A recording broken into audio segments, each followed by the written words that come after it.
ისტორიული დამცირება პუტინს ისე შეეხო, როგორც არასდროს მას შემდეგ, რაც უკრაინამ რუსები ბენზინისა და საწვავის გარეშე დატოვა და თავად კრემლის კონტროლის იმიჯიც დაანგრია.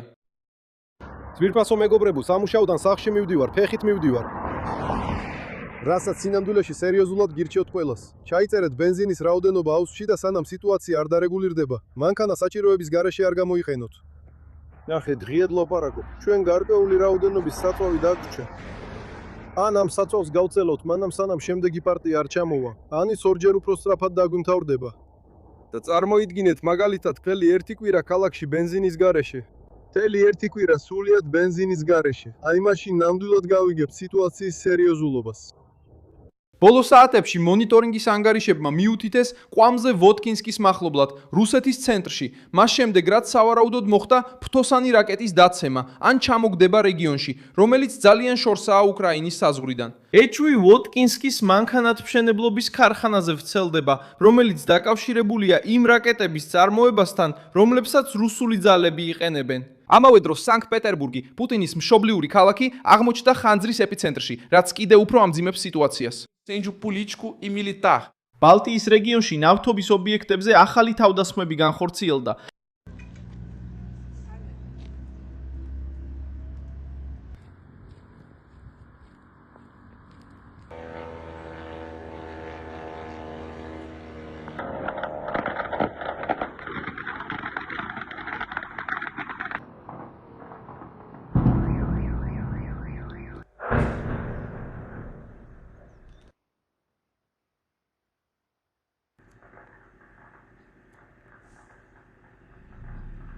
რუსეთი, რომელიც კიევის განადგურებას პირდებოდა ყველას, ახლა იძულებულია აუხსნას საკუთარ მოსახლეობას, კვამლის საკუთარ ქალაქებში, საწვავის დეფიციტი და ქუჩებში გაბრაზებული მოქალაქეების ვიდეოები. ყველაფერს მალე მოგიყვები.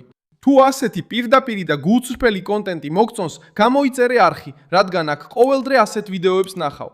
უკრაინული შეტევა გაძლიერდა, რადგან ეს მხოლოდ ცალკეული თავდასხმა აღარ არის. კიევი ატარებს შორ მანძილზე კამპანიას იმ სტრუქტურების წინააღმდეგ, რომლებიც რუსულ ომს ამაგრებს. რუსეთის მიზანი მარტივად გასაგებია: ფულის, ლოგისტიკისა და რეჟიმის ნდობის მოჭრა. 2026 წლის 4 ივლისს უკრაინამ კვლავ დაარტყა ნავთობის ობიექტებს სანქტ-პეტერბურგის მახლობლად. და რუსმა ოფიციალურმა პირებმა განაცხადეს, რომ ლენინგრადის რეგიონში ათეულობით დრონი ჩამოაგდეს. გარდა ამისა, მთელი ღამის განმავლობაში რუსეთის ტერიტორიაზე 389 დრონი იქნა ჩამოგდებული. გერმანულმა მედიამ გაავრცელა ინფორმაცია, რომ დრონების ნაწილები პორტში ჩამოვარდა. ვისოცკის პორტში, ფინეთის ყურეში, სადაც ნავთობის მნიშვნელოვანი სატვირთო ტერმინალია. უხერხულობა კიდევ უფრო იზრდება, რადგან სანქტ-პეტერბურგის სიმბოლურად უკვე დაზარალდა 2026 წლის 3 ივნისს. იმ თავდასხმაში უკრაინულმა დრონებმა სანქტ-პეტერბურგის ნავთობის ტერმინალი დააზიანეს და ასევე სამიზნე დაიღეს კრონშტადტი, სტრატეგიული საზღვაო ბაზა ქალაქის მახლობლად. მე ანძა დავანგრიე.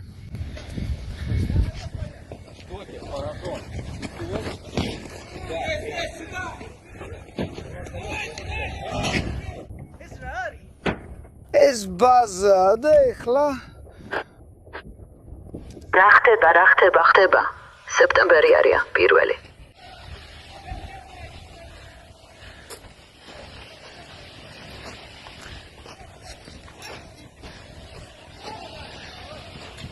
ეს ნაგავია. მოგვაგდეს. როიტერსმა გაავრცელა ინფორმაცია, რომ ზელენსკიმ დაადასტურა ტერმინალზე თავდასხმა და თქვა, რომ სამხედრო ობიექტებიც კრონშტადტში დაიბომბა. Associated Press-მა დააფიქსირა, რომ კვამლის ღრუბელი აიწია იმ ქალაქის პორტზე, სადაც პუტინი დაიბადა, სწორედ მაშინ, როცა რუსეთი ცდილობდა ძალა ეჩვენებინა საერთაშორისო ეკონომიკურ ღონისძიებაზე, რომელსაც თავად კრემლი ატარებდა. აი სწორედ აქ დამცირება აღარ არის მხოლოდ სამხედრო და ხდება პოლიტიკური.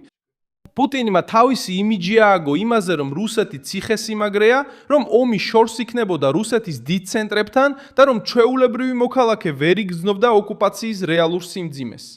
უკრაინამ უპასუხა ღრმა შეტევებით, დაარტყა ნავთობს, ბაზებს, ქარხნებს და სიმბოლოებს. უკრაინა აჩვენებს, რომ შეუძლია საფრთხე შეუქმნას რუსეთის ინდუსტრიულ უკანახას, არა მხოლოდ ფრონტის ხაზთან ახლოს მდებარე ტერიტორიებს. ზელენსკი ცდილობს ეს შეტევები გადააქციოს მკაფიო პოლიტიკურ გზავნილად.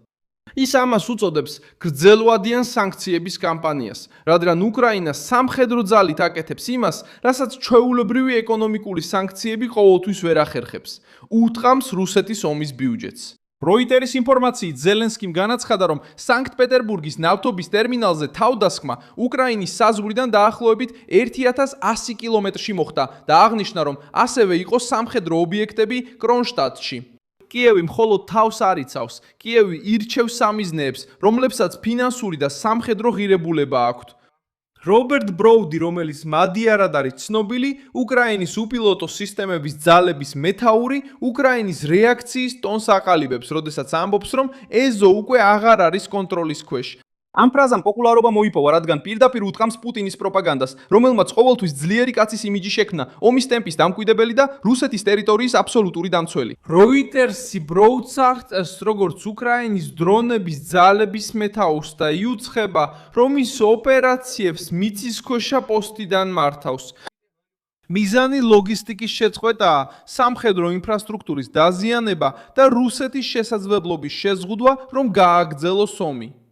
ბროუდი ასევე მნიშვნელოვანი ფიგურა გახდა, რადგან ის ომის ახალი ფაზის სიმბოლოა. ნაკლები სამხედრო აღუმის რიტორიკა და მეტი გამოთვლა, სიზუსტე და ეკონომიკური დეზგასტე.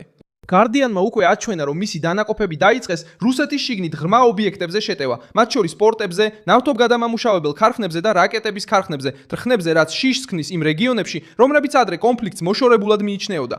საწოვის კრიზისი პოლიტიკურ ზიანს კიდევ უფრო ზრდის. როიტერმა 2026 წლის 2 ივლისს გაავრცელა ინფორმაცია, რომ უკრაინული თავდასხმები ნავთობგადამამუშავებელ ქარხნებსა და საცავებზე შეუწყო ხელი საწვავის შეზღუდვების დაწესებას რუსეთის რეგიონების დიდ ნაწილში. ბრძოლები ერთმანეთს აწვდიან ინფორმაციას, სად არის საწვავი და რიგები იზრდება. გარდიანმაც აღნიშნა, რომ ვლადიმირ პუტინმა აღიარა დეფიციტის არსებობა უკრაინული თავდასხმების შემდეგ ენერგეტიკულ ინფრასტრუქტურაზე, თუმცა სცადა ეთქვა, რომ პრობლემა კრიტიკული არ იყო. ქვეყნისთვის, რომელიც საკუთარ თავს ენერგეტიკულ გიგანტად წარმოაჩენს, მოქალაქეების საწავზე შეშფოთება პოლიტიკური ჭრილობაა. სიტუაცია სიბირეშიც მივიდა, სადაც ირკუტსკის რეგიონმა სახელმწიფო კომპანია როსნეფტის ბენზინგასამართ სადგურებზე თითო მანქანაზე დღეში 50 ლიტრის საწავის ლიმიტი დააწესა. გარდიანი. რუსულ სოციალურ ქსელებში გავრცელებულ სიახლეებში ადგილობრივები ინტერნეტის არასტაბილურობაზე, ტაქსის გამოძახების სირთულესა და ლოკაციის პრობლემებზე ჩივიან. მე უბრალოდ ხელი დრაბალს დავკარგე. ეხლა გზივა ჯანდაბა დროპი დაპირიჭლება. ჩემი ხოლა საქმე, დღის ხოლა პროცედურა დღეს წყალში გადავარდა. ეს ხოლა დედამოთხნული გეოლოკაცია. ლოკალიზაციის ჯანდაბა, მართლა ვერ ვხვდები როგორ შეუძლია ვინმე აქ ცხოვრება. სრულად განადგურებული ვარ. ტაქსი ჯანდაბა, 5 წუთიანი მგზავრობისთვის 1000-დან 1200-მდე ღირს. და ამას გარდა ჯანდაბა, უკვეთავ და ეს ხეული ტაქსი არც კი მოდის. უკვე 15 წუთია ვივდივარ მისკენ. ეს ნორმალურია მართლა? ჯანდაბა, მართლა ვერ ხვდები ხალხო, მართლა რატლა როგორ შეიძლება აქ ცხოვრება ეხლა? უკვე ყელში ამომივიდა, ვეღარ ვითმენ აქედან წასვლას. სცენა მარტივია, მაგრამ დამანგრეველი კრემლის პროპაგანდისტვის. ომი დაბრუნდა აგრესორის კართან. რუსეთს სურდა უკრაინა მუხლებზე დაეკენებინა, მაგრამ ახლა თავად ხედავს, როგორ ექცევა მისი საკუთარი ზურგი დრონების, რაკეტებისა და შორი მოქმედების ოპერაციების ზოწოლის ქვეშ. ზეწოლა ასევე აზიანებს რუსეთის სამხედრო სიამაყეს. კრონშტადი ჩვეულებრივი წერტილი არ არის რუკაზე. ეს არის საზღვაო ბაზა, რომელიც დაკავშირებულია სანქტ-პეტერბურგის უსაფრთხოებასთან და რუსეთის ფლოტის სიმბოლურ მნიშვნელობასთან ბალტიის ზღვაში. არც რუსეთის ისტორიული ვიტრინაა ხელშეუხებელი. როიტერმა გაავრცელა ინფორმაცია, რომ უკრაინამ გამოაქვეყნა ვიდეო, სადაც ჩანს თავდასხმა რუსულ კორვეტაზე მშრალ დოქში, კრონშტადტში, თუმცა სააგენტომ აღნიშნა, რომ ვერ შეძლო დაზიანების სიმძიმის გადამოწმება. უკრაინის წინსვლა შორმანძილზე თავდასხმებში ასევე ხდება იმ ფონზე, როცა რუსეთის სამხედრო ინდუსტრია განმეორებით ხდება სამიზნე. როიტერმა დააფიქსირა, რომ ზელენსკიმ გამოაცხადა თავდასხმები უფაში მდებარე ნავთობგადამამუშავებელ ქარხანაზე და რაკეტების კომპონენტების საწარმოზე პენზაში, რომელიც ფრონტის ხაზიდან დაახლოებით 600 კილომეტრში მდებარეობს. იგივე რეპორტაჟში ნათქვამია, რომ უკრაინის თავდაცვის სამინისტრომ განაცხადა, რომ ივნისში 11 რუსული ნავთობგადამამუშავებელი ქარხანა დააზიანა. ეს აჩვენებს ზეწოლის თანმიმდევრობას და არაუბრალოდ სათაურის შესაქმნელად განხორციელებულ ცალკე უქმედებას. პუტინის დამცირება სწორედ ამ ჯამშია. უკრაინა ამბობს, რომ რუსეთის ყოველი თავდასხმა მის ქალაქებზე პოლიტიკურ ფასს ექნება რუსეთის შიგნით და კრემლი, რომელიც ყოველთვის ცდილობდა შიშის, იმიჯისა და ტერიტორიის კონტროლს, ახლა იძულებულია გაუმკლავდეს მტერს, რომელიც იქ ურტყამს, სადაც პროპაგანდა ვერ ახერხებს კვამლის დაფარვას. დიდი მადლობა, რომ ეს ვიდეო ბოლომდე ნახეთ. მხარი დაუჭირეთ ჩვენს პროექტს და ფინანსურად დაგვეხმარეთ იმ ფიქსის გასაღების საშუალებით, რომელიც თქვენს ეკრანზე ჩანს. ჩვენ ვართ დამოუკიდებელი არხი, რომელიც მიზნად ისახავს თქვენთვის სიმართლის მიწოდებას. თქვენი დახმარება გვეხმარება საქმიანობის გაგრძელებაში.